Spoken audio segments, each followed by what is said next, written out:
그다음에 오늘 또 하나의 이제 정치 기사의 큰 축이 요거죠. 대법원 이재명 후보의 선거법 관련해서 내일 선고하는 문제.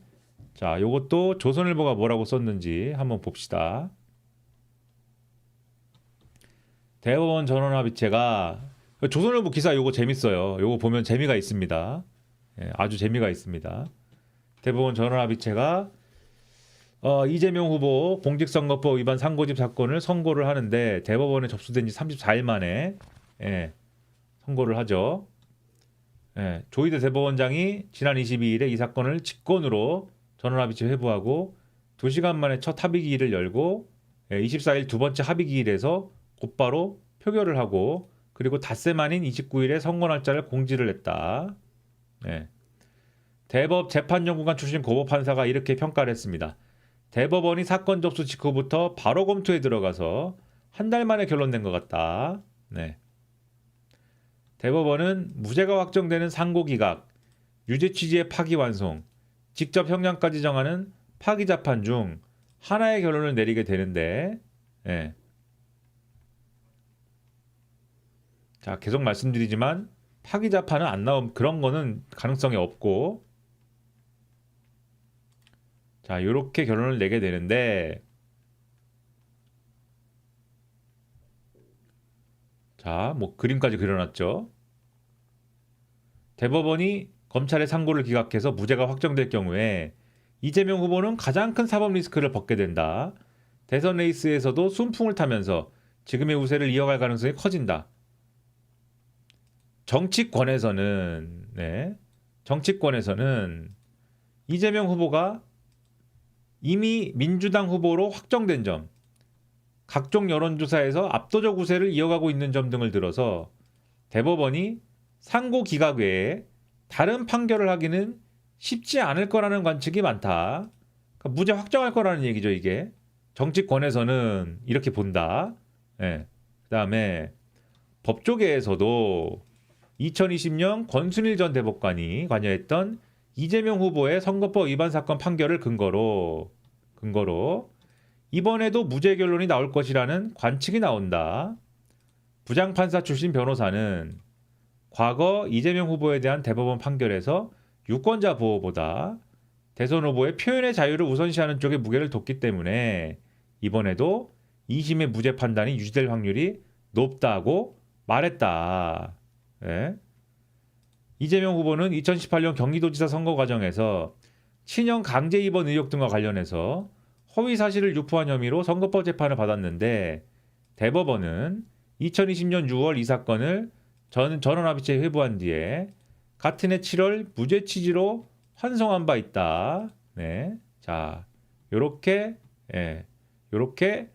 요 파트 상고 기각 시 출마 당선 문제없어 파트에서 요 근거를 요렇게 썼습니다. 자, 그 다음에 다음 파트가 있죠. 유죄 취지 파기환송 시 당선돼도 논란. 자, 두 번째 가능성은 유죄 취지로 파기환송될 경우다. 이 경우에도 이재명 후보의 대선 출마는 가능하다. 문서 송달 절차 등에 걸리는 기간을 고려하면 파기환송심 재판부가 대선 전 확정 결론을 내기는 물리적으로 불가능하다는 게 법조계 중론이다. 하지만 이 경우는 남은 대선 레이스에서 후보 적격성 등을 놓고 적잖은 논란이 예상된다. 한 정치권 관계자는 민주당 내에서 후보 교체 얘기가 나올 수 있다고 했다. 네, 요거는 한 정치권 관계자는 이상한 사람이죠. 네, 지금 언제 후보 교체를 하냐? 자, 이재명 후보가 완주에 당선되더라도 당선 전 기소된 이 사건의 파기환송심 재판과 선고가 가능한지를 두고 논란이 이어질 수 있다. 헌법 84조는 대통령은 내란 또는 외환해지를 범한 경우를 제외하고는 재직 중 이거 알죠? 재직 중 형사상의 소추를 받지 아니한다고 규정하고 있는데 법조계에서는 소추는 검찰 기소까지만 해당한다. 소추에 재판도 포함된다 등 다양한 의견이 맞서고 있기 때문이다. 그래서 고위 법관 출신 변호사 이렇게 얘기했습니다. 무죄 확정을 위해서 상고를 기각할 것 같으면 이렇게 서두를 이유가 없다. 2심 판결은 심리 미진 혹은 법리 오해로 파기 가능성이 있다. 특히 허위성 판단 기준은 유권자의 상식에 기반해야 하는데 2심은 법관의 인식에만 기반했다는 문제점이 있다고 했다. 여기 근데 검찰 논리죠.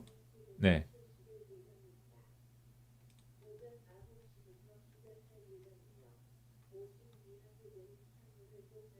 자, 그러니까 이게 이제 검찰 논리가 이제 맞을 거다 이렇게 하는 거고, 자, 세 번째 파트가 있습니다. 파기자판 가능성 배제 못해. 일부 법조인은 파기자판 가능성도 배제할 수 없다고 했습니다. 당초 전원합의체의 선고 시점이 빨라야 5월 7일에서 9일쯤 될 것이라는 전망이 많았는데 선고일이 훨씬 빨리 잡힌 데 주목해야 한다는 취지다. 그래서 여기 이제 실명이 나와요. 앞에는 실명이 안 나왔지 않습니까? 여기 실명 나옵니다.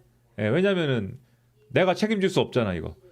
이창현 한국외대 로스쿨 교수가 얘기했습니다. 네.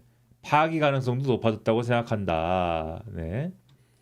대선 후보 등록일은 5월 10에서 11일인데 1일에 대법원이 피선거권 박탈형을 확정하면 민주당 입장에서도 혼란을 수습할 시간을 가질 수 있기 때문이다. 자, 어쩌고 저쩌고. 네. 뭐 여야 엇갈린 반응 뭐 이런 거 있고. 자, 이렇게 돼 있는데 기사 구조를 보세요. 기사 구조를 보세요.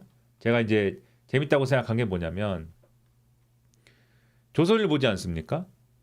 조선일보예요. 독자들에게 희망을 주고 싶을 거 아닙니까? 독자들에게. 예? 독자들에게 어떤 희망을 주고 싶을 거 아니에요. 자, 대법원이 왜 이렇게 예? 했을까요? 지금 왜 이렇게 했을까요?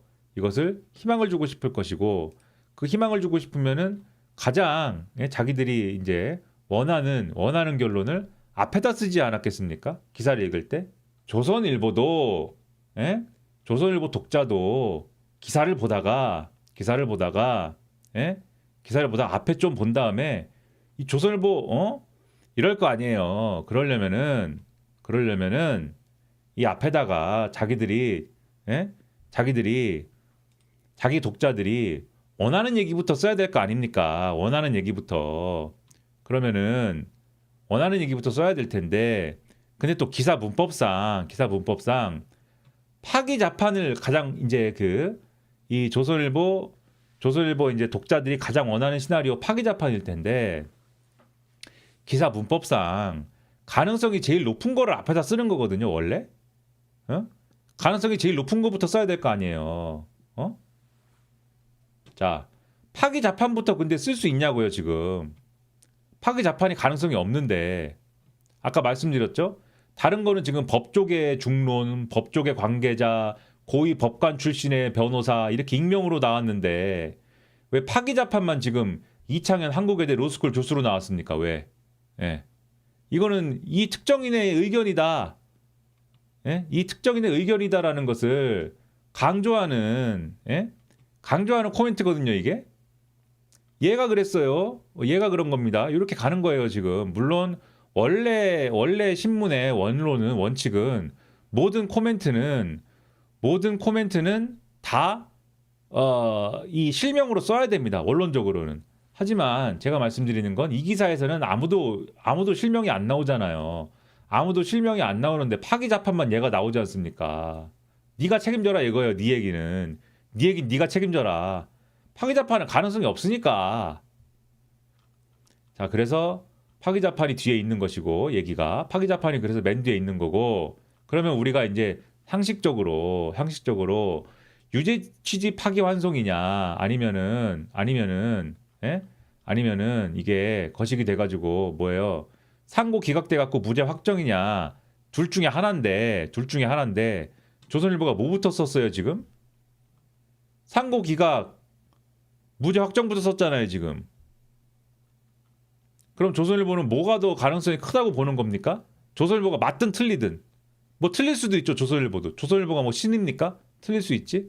근데 조선일보는 하여튼 상황을 어쨌든지 간에 독자들이 원하는 쪽으로 쓰고 싶은 원하는 쪽으로 쓰고 싶은 조선일보도 이거는 무죄가 확정될 가능성이 좀 더 높을 것 같은데 이렇게 지금 보는 거예요. 제가 볼 때는 조선일보도. 그래서 분위기는 일단은 요런 것 같다. 또 이제 요런 얘기도 썼습니다. 조선일보는 대법 후보 등록 전 결론 내려 초고속 심리. 상고 전부터 철저히 준비한 듯. 네, 뭐 그렇다는 얘기고 뭐 할 말이 있어야 될 거 아니에요? 대법원이 그쵸? 법조계에선입니다. 법조계에서는 대선을 앞둔 국민의 선택권을 보장하기 위해 대법원이 상고 전부터 철저히 준비한 것 같다는 반응이 나온다. 그래서 회의가 철저히 비공개로 진행이 됐고 뭐 이런 얘기고 이 사건에선 형사 전담 재판 연구관 10여 명이 보고서를 작성 검토한 것으로 알려졌다. 보고서에는 상고 기각이나 파기환송 같은 결론이 명시되지는 않지만 가능한 모든 결론과 논리를 담은 열린 결말 형태의 보고서가 준비된다. 같은 결론이라도 법리에 따라 여러 시나리오의 보고서가 마련되는 것이다. 보고서를 작성한 재판 연구관들도 전원합의체 회의에는 참석하지 않는다. 대법관들은 회의를 마친 뒤 수석 재판연구관이나 형사전담연구관 등 극소수의 필수 인력을 통해 보고서의 법리나 표현을 다듬도록 추가 지시를 내린다. 충분한 논의를 거친 뒤에 대법관들은 각자 타당하다고 판단한 보고서에 거수로 의견을 표명해서 결론을 도출하는 것으로 알려졌다. 법조계에서는 대법원이 대선 후보 등록일 5월 10일에서 11일 이전에 결론을 내리려고 신속히 절차를 진행했다는 분석이 나온다. 재판연구관 출신한 고법판사는 통상 전합사건은 마지막 합의 이후 선고까지 한 달가량 걸리는데 열흘도 안 돼 선고가 나오는 것은 이례적이다라면서 사전에 전원합의체에 대비했고 재판연구관들도 여러 보고서를 풍부하게 준비한 것 같다라고 했다. 서울 지역의 법원의 한 부장판사가 얘기를 했답니다. 원칙주의자인 조 대법원장의 국민의 알 권리를 지키려는 강한 의지가 반영된 것이다. 법리에 충실한 정답에 가까운 판결을 내놓으려고 노력했을 것이다 라고 했다는데 뭐 판결문 보면 알겠죠. 의도가 뭔지는. 자, 뭐 중앙일보는 뭐 드라이 할 거예요. 이재명 선고 하겠다고 했고 이재명 후보는 법대로 하겠지요 라고 했고 자, 이런 초고속 선고에는 조희대 대법원장의 의지가 강하게 작용했다고 한다. 요 과정은 우리가 다 알고 법원 안팎에서는 대선 후보 등록일 전인 8일께 선고를 낼 것 같다는 전망도 있었는데 대법원은 일주일 더 이른 날짜로 선고기일을 지정했다. 법조계에선 대법원이 대선 기간을 넉넉하게 앞두고 사법부 최종 판단을 내려 유권자의 대선 불확실성을 해소하는 동시에 사법부의 정치 개입 논란도 최소화하려 한 것이라는 분석이 나온다. 뭐 이렇게 썼고 후보 등록일이 지나면 곧장 선거 기간이 시작이 되고 새 후보 등록도 불가능해지면서 이 기간에 선고가 나면 사법부의 대선 개입 논란이 더 커질 수 있기 때문에 뭐 이런 일정을 잡은 거다. 뭐 이런 얘기를 한다는 거예요. 아마 대법원이 이런 얘기를 하겠죠. 아울러 물리적으로 한 달 만에 선고가 가능했던 것은 대법원이 2심 선고 후 기록을 넘어오자마자 검토를 시작했기 때문이라는 해석이 나왔다. 법조계 관계자 이렇게 얘기를 합니다. 이 사건에 투입된 재판연구관이 10여 명인데 이는 헌법재판소의 윤석열 탄핵심판에 투입된 재판연구관 숫자에 버금가는 숫자이다. 대법원이 이 사건에 엄청난 심혈을 기울인 것으로 안다. 이렇게 얘기를 하고 있고요. 법원에서는 그간 대선이라는 특수한 상황에 처해진 이상 유권자들에게 법적 문제점이 있는지 없는지 알려줘야 하는 의무가 있다. 유무죄를 떠나서 대법으로 넘어온 사안을 대법원 차원에서 판단을 내려줘야 한다. 이렇게 얘기를 하고 있다. 근데 이제 대법원 재판연구관 출신 변호사 이 정도로 빠를지는 몰랐다. 이렇게 얘기를 하고 있고 자 여기도 뭐 세 가지 중 하나다. 결론은 2심 문제를 확정할 경우에 이재명 후보 사법 리스크를 털고 대선에 매진할 수 있다. 파기환송 유죄 취지로 할 경우에는 이재명 후보에게 대통령 자격이 있느냐라는 의문부호가 따라 붙게 된다. 다만 물리적으로 대선 전에 최종 판결이 나기 어렵기 때문에 피선거권이 박탈되지 않아서 출마는 가능하다. 이재명 후보가 당선할 경우에 대통령의 형사 불소추 특권을 규정한 헌법 84조 논란이 점화하면서 다시 한번 혼란에 빠질 수 있다. 희박한 경우지만 파기 재판도 있다. 다만 사법 연감에 따르면 10년간 대법원이 처리한 1612건의 공직선거법 위반 사건 중 파기 재판된 사례는 2014년 한 건에 그쳤고 이마저도 공소 기각 판결이었다. 대법원이 유죄 재판을 한다면 벌금 100만 원 이상인지가 중요한데 100만 원 이상이면 피선거권이 박탈되고 미만이면 대선 출마에 영향 없다. 네. 대충 이제 다른 신문들은 요 정도 짚고 가는 것 같습니다. 동아일보도 마찬가지. 요게 이제 이전의 판결은 어떤 거다라고 보고, 자, 대법원이 무죄 확정하면은 사법 리스크 부담 덜게 되고, 2심 판결 파기환송하면 대선 전에는 결론이 나지 않고 출마에 영향을 미치지 않고, 유죄 취지로 직접 판결, 파기자판해서 벌금 100만 원 이상 확정하면 대선 출마를 할 수 없게 되는데, 이재명 후보가. 하지만 전례가 없어서 가능성은 낮다고 법조계 보고 있다. 이렇게 쓰고, 여기도 기사가 있죠. 네. 마찬가지인데 마찬가지 얘기를 썼는데, 이례적 속도전의 배경에는 조희대 대법원장의 의지가 반영되었다 라고 하고, 이른바 633을 강조해왔기 때문에 네. 정치적 부담을 최대한 덜기 위해 결론을 서둘렀다는 법조계 분석도 있다. 네, 요거 아까 말씀드린 대로 대통령 후보 등록 마감일 전에 빨리 하자, 요런 이제 흐름이 있었던 것 같고, 다수결로, 전원합의체 결론은 다수결로 정해지는데 총 12명 중에 과반인 7명 이상이 상고 기각 의견을 함께할 경우에는 이재명 후보의 무죄가 확정이 됩니다. 대법원장은 통상 다수 의견에 서는 만큼 6대6으로 결론 날 가능성은 없다. 한 명씩 하니까 마지막에는 6대6, 대법원장까지 껴서 12명인데, 대법원장까지 껴서 12명인데 그 얘기구나. 한 명씩 의견을 밝히니까 대법원장이 의견을 밝히기 직전에는 5대6일 거 아닙니까? 근데 대법원장은 5대6인 상황에서 굳이 5를 선택해서 6대6을 만들지 않는다. 5대6인 경우에는 6을 선택해서 7대5를 만든다. 보통. 반대로 7명 이상이 유죄 취지로 파기환송을 결정하면 이재명은 서울고법에서 파기환송심 결론을 기다려야 되는 그런 입장이 됩니다. 그런 경우에는 이재명 후보 지지율과 여론에 불리하게 작용할 수도 있는데, 대선 전에 파기환송심이 다시 재상고심을 거쳐서 대법원에서 확정되긴 시간적으로 어렵지만 대통령에 적합하지 않은 후보라는 꼬리표가 붙을 수는 있다. 네. 그리고 그 불소추 특권에 관한 논란, 그 논란이 나올 수도 있고, 파기자판 이 얘기는 가능성 낮다. 이거 똑같이 이제 분석을 하고 있고, 자, 재판 얘기 이 정도죠. 보통 이 정도로 분석합니다. 한겨레 마찬가지로 민주당이 대법원의 이례적 결정에 차분하게 반응한 것은 2심 무죄 판결에 대한 검찰의 상고를 기각할 것이 확실하다고 보기 때문이다. 판사 출신의 한 초선 의원이 이렇게 얘기를 했대요. 1심과 2심 결론이 다른데 파기환송을 하려면 이렇게 빨리 끝낼 수가 없다 라고 얘기를 했고, 검찰 출신의 초선 의원은 이렇게 얘기했답니다. 전원합의체 회부 뒤에 선고기일까지 기간이 이렇게 짧다는 것은 결국 상고를 기각해서 무죄를 확정짓겠다는 뜻이다. 무죄로 판결한 2심의 완결성도 매우 높다. 이렇게 얘기를 했다고 하고, 원내 지도부의 한 관계자가 이렇게 얘기했답니다. 대법원이 대선 후보 등록 전에 논란의 소지를 정리하고 가려는 것 같다.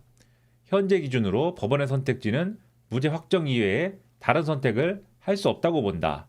민주당은 이런 기류인 것 같고, 그러니까 민주당 분위기도 지금 이제 요 한겨레에서 좀 썼지만, 민주당 분위기도 상고 기각, 그러니까 무죄 확정이 유력하다라고 지금 보네요. 이 기사에 의하면.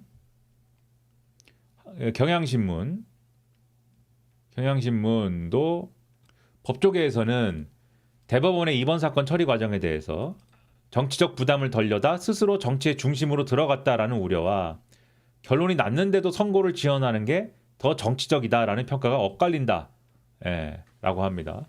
검사 출신 모 변호사는 조희대 대법원장의 전례 없는 전원합의체 회부는 그 자체로 재판 배당 행위로 볼 수가 있어서 부적절하다.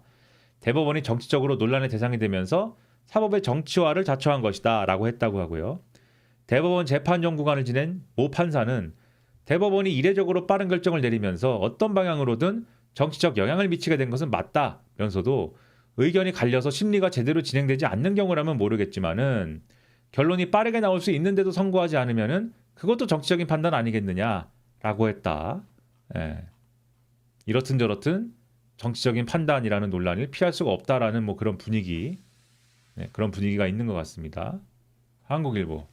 어떤 결론도 논란이 불가피한데 이재명 선고 조의대 결단 이유는 대법원이 이례적으로 심리를 한 배경, 대선 후 대법원을 둘러싸고 벌어질 수 있는 정치적 공방을 우려했을 것이다 라는 관측부터 다른 고려 없이 신속 판단 원칙에 따랐을 것이다 라는 반응까지 다양한 해석을 내놨는데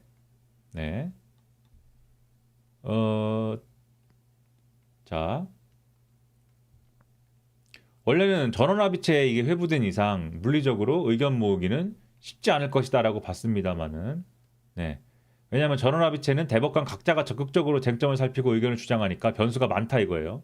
12명이나 와가지고 잘난 사람들이 얘기를 하는데 쉽지 않을 거다라고 봤는데 이렇게 신속한 선고가 나왔다라는 거는 상당히 뭔가 의견이 모아진 것 같다라는 생각이 들고, 근데 이렇게 신속한 선고가 정치권에 영향을 미치는 판단은 최대한 자제한다라는 대법원 원칙에 어긋날 수 있다라는 얘기를 법조 일각에서 한답니다. 이건 뭐야? 한 전직 고법 부장판사 무죄를 확정한다면 이재명 후보 쪽에 줄을 섰다는 뒷말이 나올 것이고, 파기환송하면 유력 대선 주자에 대해서 대법원이 영향을 미치려 한다는 비판이 나오지 않겠느냐, 이런 우려를 했다. 근데 또 대선을 넘길 경우에는 더 큰 논란을 자초할 수 있다고 판단한 거 아니겠느냐라는 얘기도 나오고, 대법원에 사건이 걸려 있는 상태에서 이재명 후보가 당선될 경우 대법원은 5년 내내 양당 사이에서 왜 재판을 안 하느냐 또는 왜 재판을 하느냐는 공방에 시달릴 것이다. 정치적 논란에 휩쓸리지 않기 위해서 대선 전 결론을 내리기 위해 전력 투구를 한 것 같다라고 해석을 했답니다. 이 한 현직 고법의 부장판사가 이렇게 얘기를 했대요. 다른 형사재판들이 뭐 하급심에서 진행 중인 것도 있긴 하지만 대법원에 계류 중인 사건과는 무게감이 다른 것이다라고 하는 얘기도 있는데, 한 고법 판사가 이재명 후보가 당선이 된다면 임기 중 재판 진행 여부를 둘러싼 논란이 헌법재판소 판단에 맡겨질 수도 있다. 이 경우 대법원이 헌법재판소 권한쟁의 심판의 대상이 될 가능성도 배제할 수가 없다. 그래서 서둘러 결론 내지 않으면 대법원이 정치권 공방과 함께 헌법재판소 판단에 끌려갈 수도 있다라는 그런 생각을 할 수 있기 때문에 하급심의 경우에는 현실적으로 현직 대통령에 대한 재판을 진행하기가 쉽지 않은 반면, 법률심인 대법원은 재판 계속 여부를 바로 판단해야 한다는 차이도 있었다라는 뭐 얘기도 나온다는 거예요. 법원 내부에서는. 그래서 대선 전이든 대선 이후든 언제 선고하더라도 논란은 불가피하다. 다른 의도가 있다기보다는 법에 정해진 기간을 지키겠다는 의지가 강한 거 아니겠냐. 그냥 이렇게 대충 퉁치고 가는 얘기들을 한다. 그래서 대법원이 이번에 현직 대통령에 대한 재판 진행 여부와 관련한 입장을 내놓을 수 있을 것이냐에 대한 이제 얘기도 있었는데, 한 현직 부장판사가 얘기했습니다. 이재명 후보 당선 뒤에도 대법원 재판이 진행 중이라면 재판 진행 여부를 판단하면서 기준을 제시할 수 있겠지만은 대선 전에 이재명 후보 당선을 가정해서 입장을 밝히는 것도 적절치 않다. 그러네. 그런데 또 뭐 할 수도 있는 거 아니냐? 한 전직 고법 부장판사는 대법원 내부적으로 헌법상 대통령 불소추 특권에 대해 검토한 것으로 아는데, 전원합의체에서 파기환송 결론이 나오면 당선 후 파기환송심 진행 여부와 관련해서 판단할 수도 있다. 자, 이래도 문제 저래도 문제, 얘기를 해도 논란 안 해도 논란.